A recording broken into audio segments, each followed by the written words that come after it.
अस्सलाम वालेकुम फ्रेंड्स, मैं हूं अदनान और आप देख रहे हैं मेरा यूट्यूब चैनल अदनान्स गार्डन। आज की जो वीडियो मैं आपके लिए लेकर आया हूं ये है जेड प्लांट से मुतल्लिक़।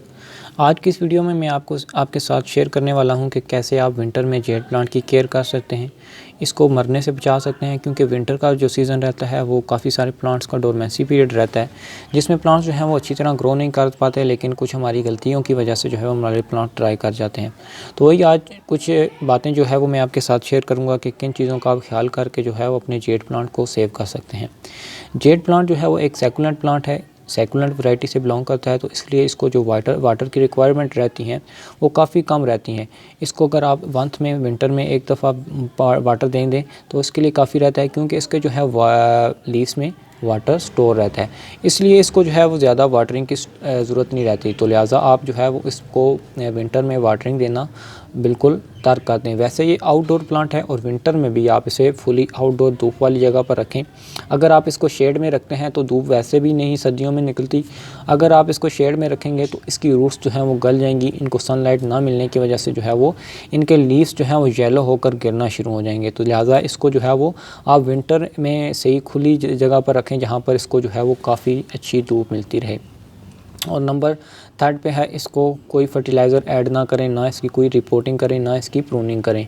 कुछ लोग क्या होते हैं कि वो विंटर में प्रूनिंग कर रहे देते हैं, लेकिन वो ऐसा गलत करते हैं। वजह क्योंकि अभी इनका जो है वो डोरमेंसी पीरियड चल रहा है, तो इनमें ये अभी रेस्ट में है, सोए हुए हैं। तो अभी आप इन पर कुछ भी ऐड ना करें, ना कोई फर्टिलाइज़र और ना ही इसकी प्रूनिंग करें। जैसा भी फरवरी एंड होता है तो हमारा स्प्रिंग सीज़न स्टार्ट हो जाता है, इसमें यह है इस पर नई ग्रोथ आना शुरू हो जाती है। देन आप इसकी जो है हार्ड प्रूनिंग या जो भी सॉफ्ट प्रूनिंग करना चाहते हैं तो वो आप कर सकते हैं। इसमें यह है कि आपका प्लांट जो है वो अच्छा चलेगा। तो ये और दूसरे और कुछ चीज़ों का ख्याल रखते हुए आप इसको जो है वो अभी रिपोर्ट भी मत कीजिए। अगर आप अपना प्लांट रिपोर्ट करना चाहते हैं, जैसा कि ये भी मेरा प्लांट है लटका हुआ है, इसको भी रिपोर्ट करने की ज़रूरत है, लेकिन नहीं, मैं इसको अभी डिले कर रहा हूँ। जब विंटर एंड हो जाएगा और स्प्रिंग स्टार्ट हो जाएगा तो उसके स्टार्ट में मैं इसको जो है वो रिपोर्ट कर दूँगा और इसकी प्रूनिंग भी करूँगा, जो कि काफ़ी अच्छी लुक देगा।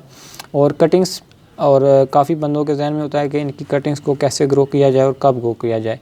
तो आप इसकी कटिंग्स जो है वो सारा समर्स ग्रो कर सकते हैं। विंटर जो ही एंड होता है तो आप स्प्रिंग में इनकी कटिंग्स को लगा सकते हैं। और ज़्यादातर जो कटिंग्स चलने के चांसेस होते हैं वो ये मूनसून में काफ़ी सारी अच्छी इनकी कटिंग्स जो है वो चल जाती हैं। इस साल जो है वो ये प्लांट जो आप देख रहे हैं ये मैंने कटिंग से तैयार किया था, जो कि काफ़ी अच्छी तरह ग्रो कर रहा है। छोटी सी कटिंग से ग्रो किया था। अभी तकरीबन इसकी एज जो है वो 1 साल के लगभग है। साल में इसमें प्लांट ने जो है वो काफ़ी अच्छा ग्रो किया है।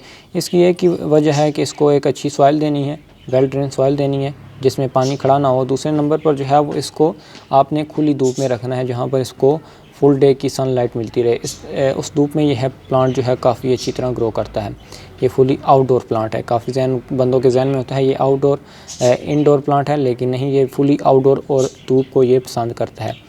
तो ये थी कुछ टिप्स जेड प्लांट से मुतल्लिक़। उम्मीद है आज की वीडियो आपको पसंद आई होगी।